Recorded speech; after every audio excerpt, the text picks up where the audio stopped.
সরকার গঠনের প্রথম কার্যদিবসেই কঠোর বার্তা দিলেন প্রধানমন্ত্রী তারেক রহমান। জনস্বার্থে তিনটি গুরুত্বপূর্ণ বিষয় দ্রব্যমূল্য নিয়ন্ত্রণ, আইন শৃঙ্খলা পরিস্থিতি এবং বিদ্যুৎ সরবরাহ স্বাভাবিক রাখার নির্দেশ দিয়েছেন তিনি। একই সঙ্গে ঘোষণা করেছেন 180 দিনের অগ্রাধিকার কর্মপরিকল্পনা। বুধবার সচিবালয়ে মন্ত্রিপরিষদ কক্ষে অনুষ্ঠিত প্রথম বৈঠকে প্রধানমন্ত্রী তারেক রহমান স্পষ্ট নির্দেশনা দেন। মন্ত্রীদের কাজ করতে হবে প্রভাব, প্রতিপত্তি ও স্বজনপ্রীতির ঊর্ধ্বে থেকে।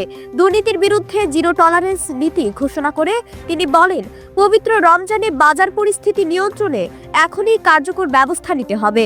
25 জন পূর্ণমন্ত্রী, 24 জন প্রতিমন্ত্রী এবং 10 জন উপদেষ্টাকে নিয়ে অনুষ্ঠিত এই হাই প্রোফাইল বৈঠকে জনস্বার্থ সংশ্লিষ্ট বিষয়গুলোই পেয়েছে সর্বোচ্চ গুরুত্ব।